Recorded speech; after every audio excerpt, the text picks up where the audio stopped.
Welcome to the forecast for December 30th until January 5th. My name is Desiree Delune, your acupuncturist, herbalist, and astrologer, and we're going to be closing out the year of 2024 and transitioning to our new radical year of 2025. And I'm going to give you a lot of great recommendations and tips on how to approach this transition, make the most of this time, because that's what we're talking about here. We're talking about the quality of time and what kind of energetic ingredients, what kind of matrix are we moving through that can really benefit us and support us. So I'm going to go ahead and share my screen real quick. And please make sure to like, subscribe, and hit that bell so that you are notified every time a new video is up weekly. We've been at this for 6 months and I plan to continue on. We're not going to be starting on Sunday. My apologies. Okay, so let's get going. I'm very thrilled to share this with you, and my goal is to help you feel very confident in how you're going to move about the rest of this year, wrap up this year, and transition into the new year. So Monday, we already begin with a new moon in Capricorn. So we have both our sun and our moon. You'll notice it right here. They're right next to each other. The new moon actually happens at 5:27 p.m. Eastern time. So keep that in mind. You're within that new moon window for a few days, but I do recommend on Monday. This is the last new moon of 2024. Plus, it's kind of setting us up for 2025. So this is a new moon I wouldn't miss, okay? I would not miss this new moon. It's an important new moon, so please set aside some time this day on Monday. Like I said, the peak of this is 5:27 Eastern time. And go ahead and set these intentions. But let's talk about what Capricorn is, okay? The sign of Capricorn, it is an earth sign. And this is a sign that is very grounded in reality. It's extremely practical, disciplined, committed, hardworking, and cares about legacy. It is not impulsive. It is not flippant. It is very thorough. It is serious, and it does not miss details. It is making sure that whatever effort and energy that is placed into something, that it's worth our time, it's worth our efforts, and that it is going to be something that gives us an actual fruit. We want to invest in things where we're going to have greater outcomes. So this new moon is really about setting these new routines and structures to help support our visions, to help support our dreams. This is about advancement, personal development, personal advancement. And there is a focus on work. Okay, there is a focus on work and career. That Capricorn is known for professional development and professional advancement. So if this is a theme and a topic that's important to you, these would be great. This would be a great time to plant new mood seeds when it comes to your work goals and your work life, and just what kind of legacy that you want to leave through your contributions to society. So think long term. And I've said this in the last forecast, and I'm going to say it again now, that this next coming year of 2025, okay, and this is kind of like a foreshadowing. I already said in my last forecast, if you listen to it, that this next year, don't just plan only the year of 2025. And this new moon right here in Capricorn is already giving us this foreshadowing. You want to plant seeds, okay? You want to plant a goal and intention in 2025, but with a very long-term perspective, meaning you are thinking about 7 years of devotion and commitment. Okay? You are thinking 7 years of devotion and commitment. So when you're planning your 2025 year, I want you to stretch that out for 7 years. And so this is why it's such an important time of reflection, because you really want to, you don't want to jump into things immediately. You want to do some deep investigation of your values, of your desires, of just everything and how you want your life to be and how you want it to go for the next 7 years, not the next year. All right, my friend, not just the next year, the next 7 years. Now, that is my number. That is what I feel. That 7 really just stood out to me, and that's what I intuited. But at least 3 to 5, at least 3 to 5. So just so you know that whatever you decide, it's not going to just like come and go in 6 months. It's something you're going to be sticking with for years, all right? For years. So how wonderful it is that we get to plant our new moon seeds in a sign that cares about long-term planning and legacy, leaving a legacy. And Capricorn cares about what's valuable and what's important. It is not investing its skills, talents, time, energy, muscles, effort, all of that into something that doesn't have much meaning. Okay, it cares about real value. So we're laying down the groundwork here as we close up 2024. But this is us laying down the groundwork for the next year. We are planting seeds really for the next 7 years. And in reality, there are plenty of trees that take several years before they mature from a seed in the ground, right, to a mature tree to the point where it's actually bearing fruit. That takes years. I think an apple tree takes anywhere between 5 and 7, 8 years, depending on the type. So that's what I want you to really step into this new moon understanding and knowing. And by the way, I'm traveling, and this is why I have a totally different background than my usual. I'm visiting my parents in Arizona. All right, so that's our new moon in Capricorn.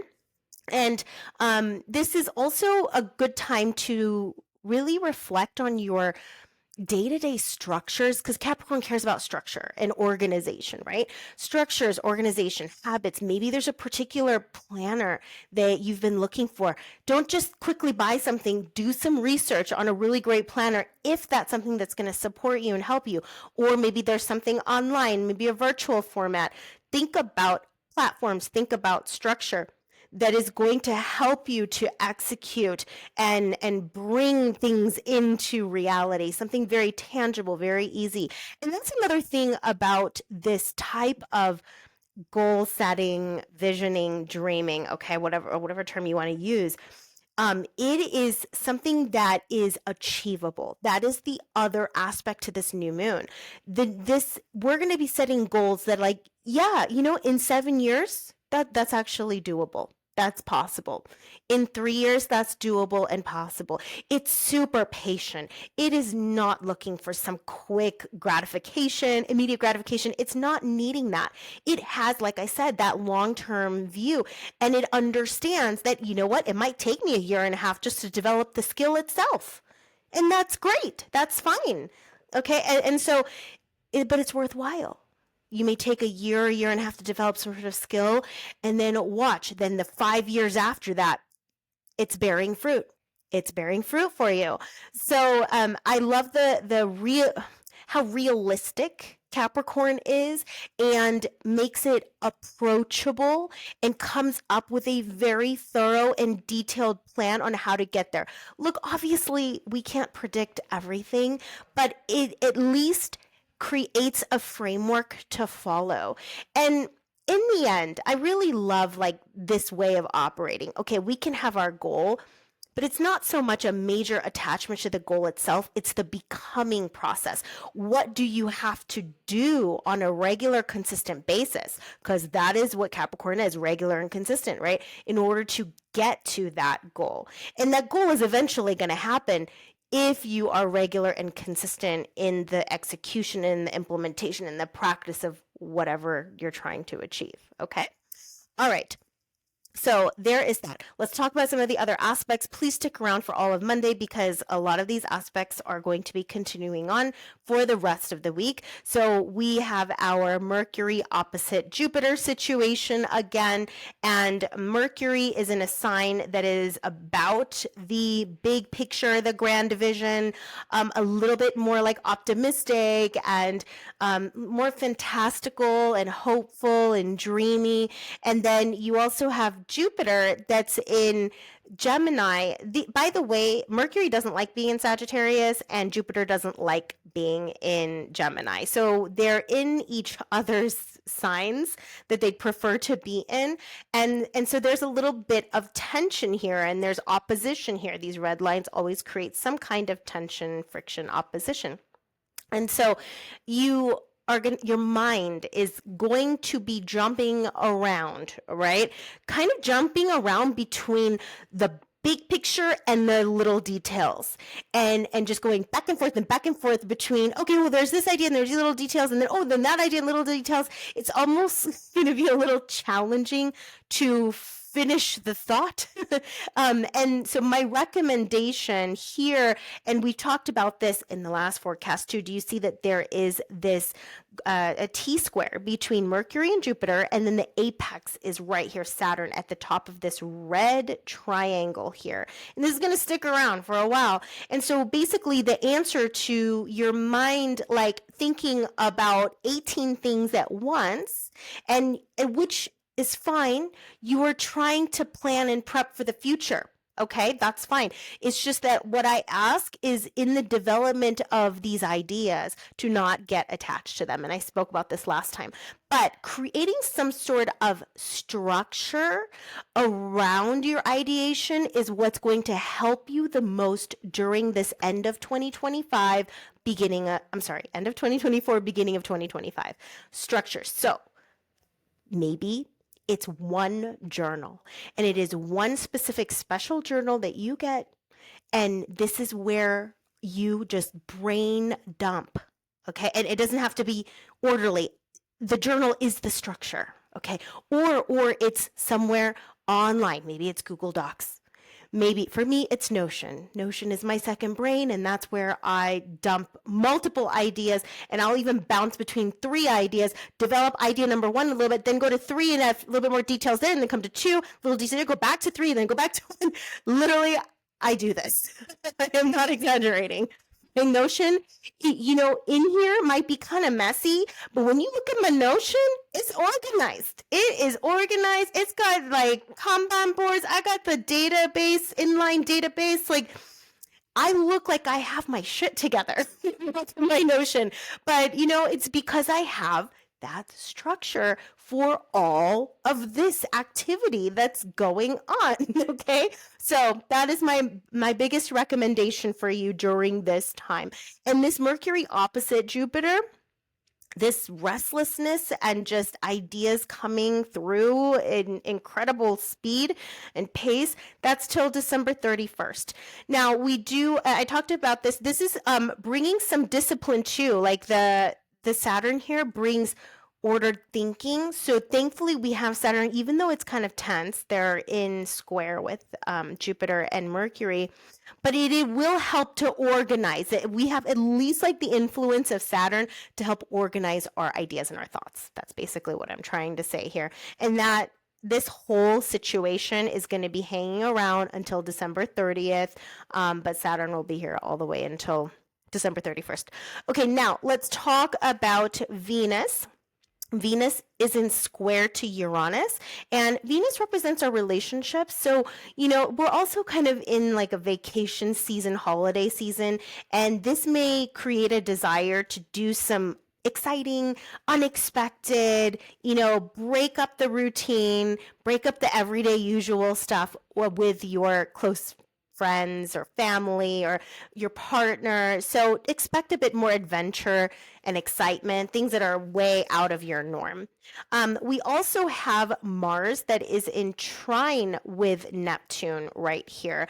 And this is going to bring some inspired action too, and a desire to help others. And it also can enhance our creativity and imagination. Neptune is that. It is creativity. It is imagination. It is also spirituality. So this could even enhance your need and desire for more spiritual growth or spiritual understanding, maybe more passionate towards your spiritual practices and rituals.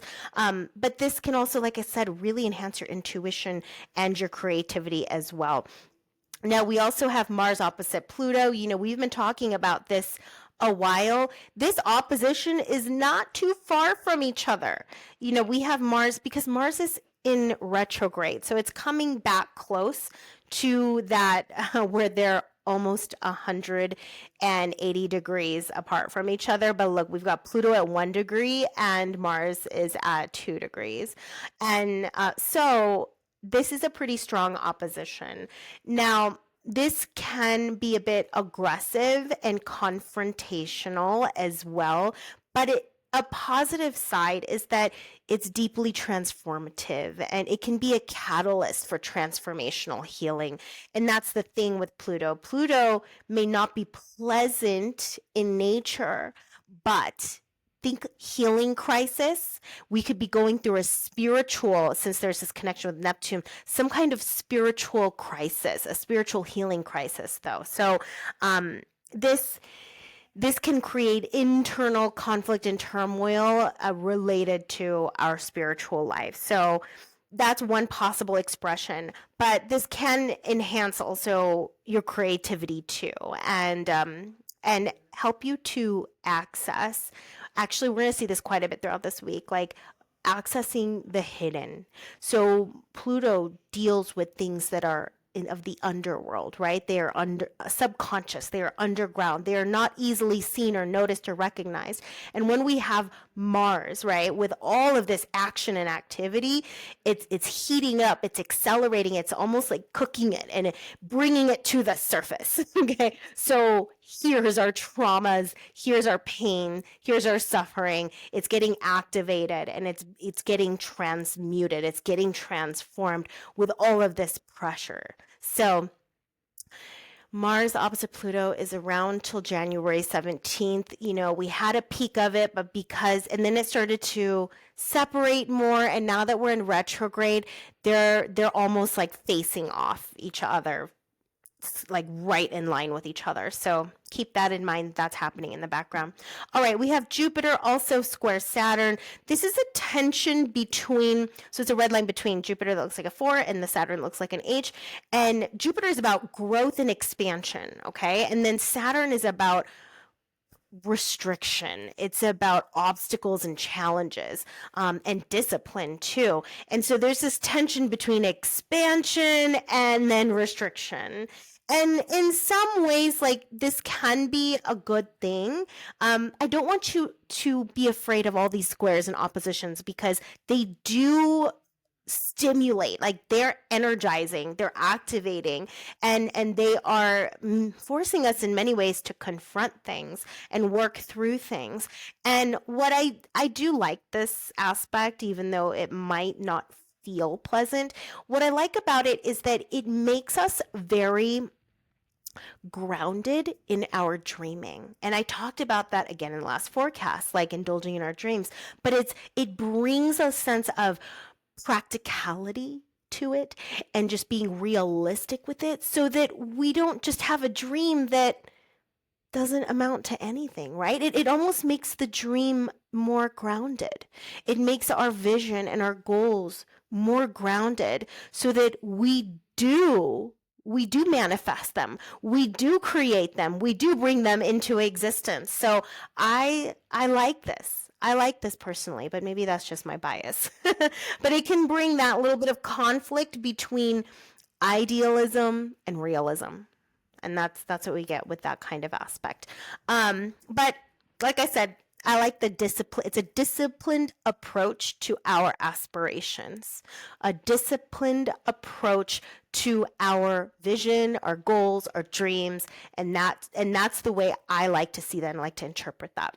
All right, so that's our Monday, and these aspects, like I said, are going to be around for quite a while. Now, Tuesday. This is the last day of the year, New Year's Eve, and we still have our sun and moon in Capricorn. We do have moon trine Uranus, and this is bringing in let's see, trine right here. There we go. It's a blue line right here. So this is going to bring this need for independence and feeling free and liberated and just expressing ourselves. Like, you're not going to be holding back. You'll be able to clearly express how you feel about things. This is going to make you crave some excitement and variety. So I would say don't do something super boring for New Year's Eve. Considering that Uranus is in a great conversation with the moon, go plan something that you've never done before. I mean, at the least, make a reservation to a restaurant you've never been to. Something different like that. It doesn't have to be crazy. We don't have to be partying until 3 in the morning or anything. But do something a little bit out of your usual New Year's Eve. All right? Be open-minded, be adaptable, just go explore something else, see the world. All right, don't just go to bed at 10 p.m. This is a really exciting year that's coming up in 2025, and let's enjoy this. And I'm going to be bringing a forecast early in January for you to kind of cover the whole year, the landscape of the whole year, so that you know what to expect as well. We do have that Mercury and Jupiter opposition that is lifted. Thank goodness. I am so glad and so happy about that. And then Wednesday, wow, do you see how much is happening in Aquarius? This is, then there's a lot of conversations happening with Mars and then Pluto and the moon here. So January 1st, come January 1st, we are gonna feel it. I almost feel like it's gonna feel like we got hit by a truck, like it's gonna smack us. I'm talking energetically and spiritually. This is gonna be quite a bit. Or you're gonna be very motivated, inspired, and driven and need to do some physical activity. Look, I'm going to be giving a protocol. Actually, it should be out by the time you see this video.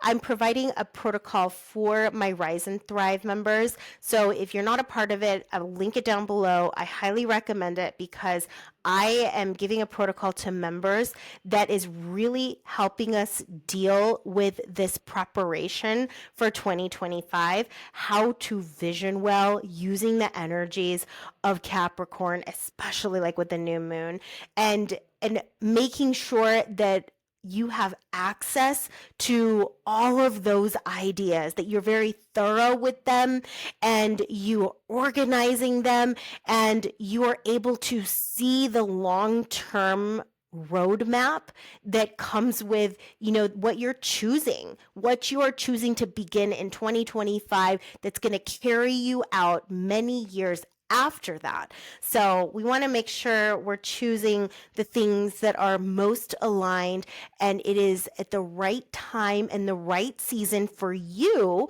as well as the world we live in, because we are not living in a vacuum, okay? We are not living just on an island. We need to consider the cosmos, we need to consider humanity, where the collective is at, and find that beautiful meeting point between you, your energies, your gifts, your powers, and then also where the world is and what the world is deficient in or what the world is excess in, and basically merging the two and bringing more homeostasis to ourselves and to the collective and to the planet. So I'm very excited about this protocol so that it helps you during this time where I've said, you've got to journal, you've got to write, you've got to journal, you've got to write. It's just so critical because that's going to be one of the ways you're going to access this, and also support you in that structure that I talked about, making sure that you have the proper structure, the proper container in order for all of these ideas to just funnel into. Okay, so back to Wednesday. We have Moon in Aquarius. Now, Aquarius is typically more of an intellectual, logical sign. I mean, it loves conversations and socializing and coming up with new ideas. It's very innovative and out of the box, right? And so it's more of an intellectualizing of feelings and emotions rather than, fully feeling. Let's talk about the feeling rather than actually feel it. And however, you're going to be feeling stuff even though Moon is in Aquarius, because guess what? It is conjunct Pluto. I mean, they are next to each other on this day. And Moon and Pluto, like for me, I just know that that's going to be possibly a rough one. It's possibly going to be a rough one or a real passionate one. It can go either way. Okay, we also have Mars to throw into this mix. But when we're talking about Pluto and Moon conjunction meaning they're next to each other, and anything within 10 degrees, they are pretty much like infused. They're only 1 degree apart at this time. I mean, probably earlier in the morning, they're going to be exact at 1 degree something minutes. But with a Moon and Pluto conjunction, you're going to feel any emotion that you've been having, okay? It's just going to intensify it. It's going to triple, quadruple the intensity of that feeling. But it's also very transformational. So that is the one good thing, is that because our emotions are more easily felt because they're stronger and they're more on the surface, we have kind of like a full body sensation here, then we can work on it. We can really work on it. We can, well, for me, you all know I love using essential oils. You can have greater access, and transformation, this transmutation process, can happen more easily when we have Moon talking with Pluto. Okay, and they are like locked in arms here. And then to add more fire to that, literally, because this is a fire element and Mars is in Leo, in fire sign, and it's in opposition, we have that accelerated, because heat speeds things up, right? It's accelerating this situation, it's accelerating this process. So there could be more like explosiveness and or intense passion or intense like obsession. That Pluto can bring a lot of obsession too. So you could be really, really excited about something, like over the top, really big, okay? Or very, very obsessed about something, or very angry and very mad and just pissed off. And yeah, it's like to the top between Pluto and Mars, just pounding at the Moon here. So, and then because it's in Aquarius, it's going to try to like logically come up with some conclusion as to why you're feeling all of these things. So there's going to be all this investigative work that you're doing internally as well. So it's a lot of feeling at the first day of the year. Tons of feelings here. But I do recommend being physical, because of Pluto and Mars opposition is so like nuclear and explosive. I recommend, and Moon represents the body too. It's not only our emotional body, it's our physical body as well. Go move your body. Go for a hike. Exercise. Go to the gym. I know everybody's going to be at the gym on January 1st, and it's a Wednesday. Please move. Move. Okay, that's going to help expel if you feel like you just have way too much that is circulating inside of you and you need a release. You need an emotional, energetic, and physical release. Exercising, walking, running. I mean, I'd probably do something a little bit more intense and explosive in nature, like HIIT training, for example, or running. That will probably make you feel much better if you're struggling with this. Now, look, everybody's different, and this is all in different parts of people's chart. I don't know what house. Let me know what house this is happening. Where is Moon and Pluto happening in your chart? What house? Let me know down below, and I'll tell you and what that means, and then I can give some best recommendations too. All right, so we next have Sun sextile Saturn, and we've got Sun over here, and it's in sextile with Saturn. This is going to be around until January 7th, so we've got like 6 days or 7 days of this total, and this is good. It's going to bring more discipline focus. It's going to bring responsibility. Okay, a very practical approach to things. So at least we got some grounding energy here amidst all of this explosive energy. So at least there's some kind of calming sense, and the sun, is going to really affect the way that we think as well too. So it can also enhance our confidence, self-confidence, help us feel really supported by others, a good sense of like knowing our strengths and our limitations. Yeah, that's valuable. It's a lot more self-awareness, as the sun represents our identity, our self-identity as well. So another way this can present itself is that structured creativity too. So I like that we have some of this earth energy available to us amidst this incredible moon day. All right, so this is Wednesday. Let's go to Thursday. And on Thursday, we still have moon here in Aquarius, but it is in trine with Jupiter. So just pay attention, like how you felt on January 1st, compare how you feel on January 2nd, because Thursday on the 2nd, you're going to have Jupiter in trine with the moon, and that's a very nice aspect. Jupiter with the moon in a trine, all right? This is going to help you to feel a bit more like positive and optimistic and feeling good and very nurturing. This can also expand your creativity.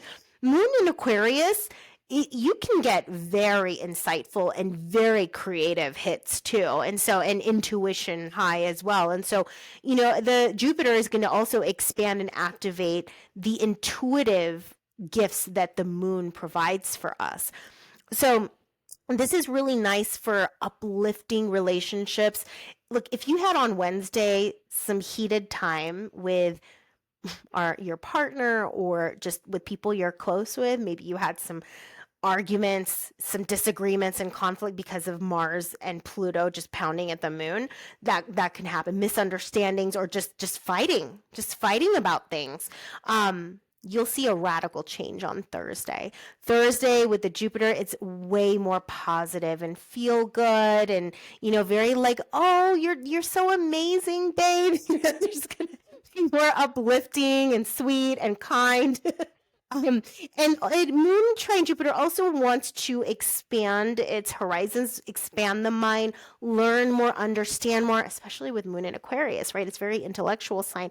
This is you're gonna want to learn new, and you're going to want to see things differently, just have a fresh new perspective of things. So yeah, it's going to be quite a drastic change between Wednesday and Thursday. There's also a desire for personal growth too. With Jupiter here, it cares about personal development and personal growth and expansion. And your moon, your mood, your feelings, it's going to want to interact in things that is only going to support you in your own personal development. We do have Mercury square Neptune, so keep that in mind. Mercury is up here in Sagittarius, and it has a square to Neptune over here. Now, till January 9th. This can cause some confusion in our communications, some misunderstandings or misinterpretations. So please be careful that when you say, think before you speak. Because sometimes, even like in my relationship, I just blurt things out and I don't realize that it could be offensive or harmful or painful. I didn't mean to. It's not like I meant to, but I just wasn't taking my time before I made a comment, or yeah. So take your time before you make comments. Make sure that, there isn't some miscommunication or misunderstanding or misinterpretation as well. This can also make our thinking a bit more on the daydreamy side, a bit more on the fantastical, imaginative side, which I think it's fine. We need that right now. We need to stimulate our imagination and dream up a different, like, next 7 years of our life. Yes, would you like it to be a bit different? Because it's been a bit rough for some years and I'm over it.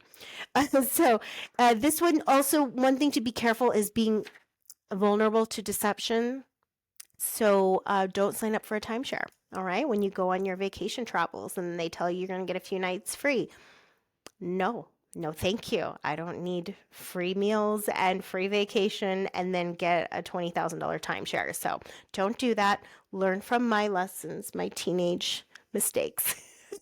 Okay, I think I was 19 or 20. Friday, let's go to Friday.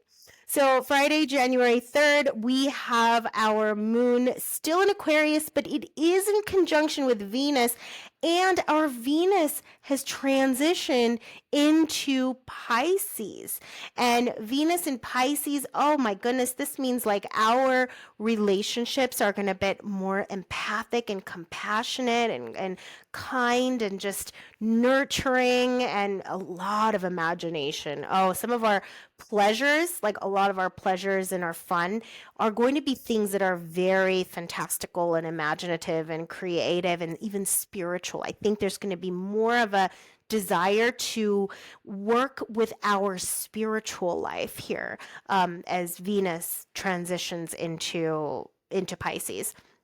So with Moon and Venus, they're only a degree apart from each other. They're in different signs, but they're a degree apart. So that's just going to bring about more like affection. Okay, we're going to be more affectionate with our partner, maybe a bit more nurturing, warm, and romantic as well, idealistic. So yeah, and then since Moon is in Aquarius, it's almost like you're going to have really great conversations with your partner if you have one, or close friends, really great conversations that are very deep, thoughtful, very logical, but also very intuitive and spiritual and emotionally aware. And there's just a lot of emotional intelligence here that I see in this configuration. So Friday, lot nicer, all right? I guess January 1st, we just come out with a bang with all that intensity, but it seems to be getting nicer as the days progress.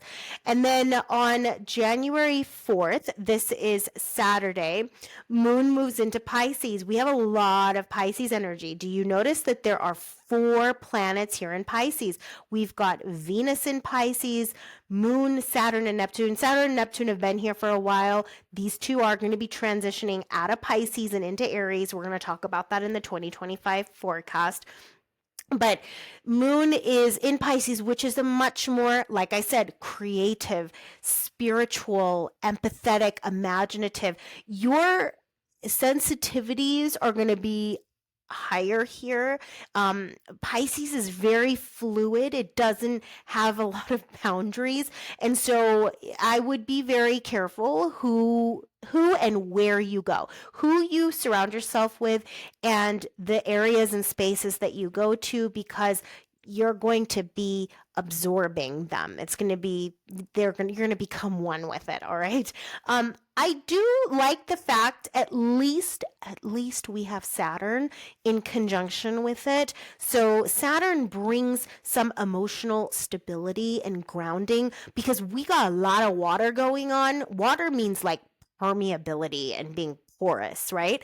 So we have Saturn that's about boundaries. It is literally the planet of boundaries. And because it's the planet of boundaries, I think in some ways Saturn is going to be very helpful, so that in all of this water, and there's a sign-based conjunction with the Moon and Neptune, which dissolves boundaries. I feel like you see Saturn is kind of like protecting, putting a boundary against the boundary dissolving Neptune planet. And so it's giving us some level of, individuality, so that we can have some ability to differentiate between what's me and what's not me. But look, if you follow my work, this would be a good day to put on some boundaries blend, protection blend, or wipe the day away. We'll go ahead and link it down below. Wipe the day away is it's in my website as well. That's a good base blend to help you to filter out other people's energies and the energies of places too, the ones that are not creating harmony in your system. It's not going to wipe away anything that is nutritious and good that you receive from people and places, but things that are pathological in nature, that are disharmonious in nature, those get filtered out. Okay. So that's our moon situation. We also have moon sextile sun. I am happy to see that because that aspect here does bring some emotional balance and some grounding. And the sun is in an earth sign. It's in Capricorn, which is grounding. So I think in some ways we're lucky that the fact that we have Saturn there, and we also have this sextile with the sun. We do have moon that is square with Jupiter. Well, Saturn, we already talked about Saturn square Jupiter, and this can bring a bit more emotional like exaggeration, because remember, Jupiter makes things big. So whatever we're feeling, this might make it bigger. It might expand the feeling, so it's a little bit more intense. But this can encourage personal growth, all right? Personal growth. Just be mindful of potential excess and escapism, because that's the thing about Pisces. It's so not of this world. It, like I said, is one of the most spiritual signs. And so doing the everyday reality stuff is not what Pisces is about. It does not relate into that. And the fact that you've got Jupiter squaring this and moon's in Pisces, there's going to be a possibility for escapism and just taking it to an extreme level, and we don't want you to do that, okay? And sometimes, look, with Saturn and Moon together, that can sometimes bring self-criticism, self-doubt, and then you have that plus the desire to escape. We just don't want to get too extreme, like don't get all blackout drunk, for example, or don't spend too much money, because this could be someone is spending a lot more than they should be, for example. So anything, spending, eating, shopping, whatever, gaming, or I don't do gaming, my kids do, but substances, alcohol, or hallucinogenics, like we just want to be careful not to go extreme and in excess, and then we end up hurting ourselves in the end. So just be cautious of that. All right, let me see if there's anything else. I think we're good. Let's go on to Sunday. So on Sunday, our moon is still in Pisces. This time, look at this, 27 degrees, exact conjunction. We have an exact conjunction. This is in the morning, by the way. So this would be at around 10 a.m. Eastern time, 7 a.m. Western time. Moon and Neptune are one. Okay, they are conjunct. Now, all the things I talked about, like this is actually going to make you very, very sensitive. Please use boundaries blend or wipe the day away. This is critical, because you are going to soak up your environment and soak up the energies of the people that you are with on Sunday, on January 5th. And however, this would be such a good time to do some meditation, to do some like a journeying meditation, for example, doing breath work or something that is kind of transcendent. Some sort of spiritual practice would be exceptional. Yoga even, okay? Whatever that you connect with. I would go into a float tank. Oh my goodness, I'm going to go to the float tank on this day. Neptune rules the oceans. Pisces is about the ocean. And so we'll go to the ocean. If you can go to the ocean, go to the ocean. I unfortunately don't live by an ocean. I get to do the float tank instead, being in that salty water. Wow. So creativity and empathy and your spiritual gifts, your sensitivity is just going to be amplified, heightened, max, amazing. If you are an artist, you are a healer, a writer, Go for it. Please, please, especially in the morning, okay? At, this is 10 a.m. Eastern time, 7 a.m. Pacific. Take advantage of this Sunday morning to do your art or to do a spiritual practice, please. We talked about the quality of time. That's what astrology is. We want to understand the quality of time, the texture of the energies that surround us at a given moment, okay, at a given day and time, so that we can use those ingredients to further our growth, our evolution, our healing, our development.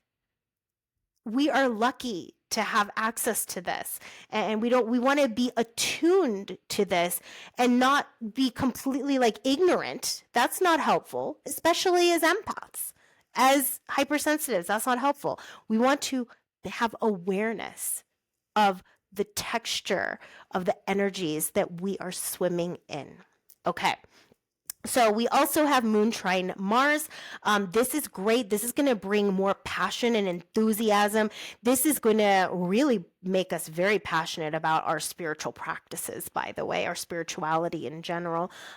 This can make you physically more active, honestly, like swimming, because that's very physically active, and you're in water, because Neptune is a very watery planet, and Pisces is a water sign, and Neptune is the modern ruler of Pisces. So like vigorous swimming, that would be a great use of this energy. But what I also like about Mars here, Mars is also pretty stern and like it's individualistic. Okay. Whereas Pisces is not. It is like, oh, it's everyone. We're one. We are one. The drop in the ocean, the water is one, right? So, but Mars can also be it's assertive. It's assertive. And so it can hold boundaries. So I feel like with all of this permeability that the moon is in with Neptune, we at least have Mars helping us out here and giving us some boundaries, some healthy boundaries, so that we don't get lost into everything. So it's also very good for creative expression. So there's going to be passion and fire and excitement that is coming in from Mars. For like, I'm definitely be writing my book on this day. I'm almost done. I have like 2 chapters left. I imagine I'm going to wake up and be like, yes, I've got it. I'll probably whip out a chapter in 2 to 3 hours and it'll be done and complete. That's an example, that's a personal example that I can give that I feel like it's going to play out for me on this day. Okay. Now we also have Moon sextile Pluto. Jesus, does it get any better? I love Sunday. This is transformational. This is powerful. So we already have this incredible magnification of our intuition and sensitivity and emotional awareness from Moon and Neptune. But then we throw Pluto into the mix that further brings up what's hidden, that further supports the healing and transformation. I mean, my artist friends, please set aside time this day to do your art. That's all I'm going to say. All right. We do have a couple of squares to keep in mind. We do have Moon square with Mercury. And then we have Mercury square with Neptune. So let's just first talk with Moon square Mercury. Well, they're both right here. So Moon square Mercury, this can bring some difficulty in expressing. So this could be the one hiccup here, difficulty in communication, which is why I feel like this would be better when you're just working on your own, unless you're supposed to be working with a partner on something. But I feel like just creating time and space for yourself and allowing that imagination and creativity to go and flow, that would be the better use of this energy. And we also have Mercury square Neptune. This can muddle up some of that like downloads or some of that imagination. It could muddle it up a little bit. So, which is why I do recommend getting yourself in water. All right. Taking a bath, or like I said, go in the ocean. That would be most ideal. I also like the float tanks. float tanks or the ocean, or take a bath and put some Epsom salt in it. Put a generous amount, like 2 cups of Epsom salt in there. If you want to put essential oils, fine. But I think that will be really helpful. If for some reason you're feeling like it's stuck, I don't think it will. Because we have so many other great things happening with the Mars and and the moon next to Neptune. But if for some reason it's not coming in clear for you, definitely do those water recommendations that I gave. But overall, look, there is still, and because of these squares here between Mercury and Moon, Mercury, Neptune, I still want you to not be so definitive about things. We're still in a season of exploration, of investigation internally about ourselves and about our future, this upcoming next era of our lives. And we want to be cautious with any, assumptions or interpretations that we make. So please just get it all out. Invest all of the time to move through things, think through things, feel through things, write it out, please, please, please. And watch, come like end of January, February, around that time, probably more so in February, it's going to come in real clear. Think of it now as like you're just gathering the puzzle pieces. When you put a puzzle together, you might get one section of the puzzle, but you haven't completed the whole thing. Just think of like these next couple of months where we're gathering the puzzle pieces, turning them, the right side up so we can see what part of the image it is. And then, let's group these pieces with this and group these pieces with that part of the image. And maybe you are completing like, a quarter of the whole puzzle in one section. I have a daughter, so we work with puzzles. Hopefully what I'm saying is making sense. And so you start getting one section done, and it's not like it's complete, so we can't, jump to conclusions yet, but we're getting an idea. We're getting an idea of where things need to go and what we really want to invest in, what we want to bring into this world. So just gather your puzzle pieces, you complete parts of it, fine, but it's really more in February, to be honest, is when we're going to have a much stronger sense of what's what and what we're going to do, and where you're going to go for it with clarity and with confidence. And if you try to do it too early and it's not fully formed and clear, it's almost like having a premature birth. It won't be viable, right? We want the baby to be in that proper amount of time, right? Minimum like 36 weeks is ideal. We don't need to be popping out your vision when it's only 13 weeks old, because it's not fully developed. So think of that. We're working on fully developing this vision and this goal. So please be patient. Mars is in retrograde until February. Please be patient. I know there's some excitement brewing. We're going to be getting a lot of excitement and passion and a lot of creativity and all this stuff. And let it come. Let it come. Enjoy it. Enjoy it. And watch it come together when we're hitting around February time. All right. Thank you so much. I am so grateful if you've listened all the way up to here. Please make sure to like, subscribe, and hit that bell. And down below, we're going to have the Rise and Thrive so that you can get access to the protocol that is going to help you with that investigation and with your journaling and writing and planning for the next era of your life. And I think there was one more I was going to put down in there. Can't remember, but it'll be there. I said it earlier. Sorry, it's super late now and I'm starting to get loopy and tired. I love you all, and keep an eye out for the 2025 forecast. It's not coming out January 1st. I can tell you that because I am currently on vacation. But when I return back from vacation, I will be working on it to get it to you as soon as possible. Thank you so much and have a great vacation, holidays, end of year, and happy new year. Bye.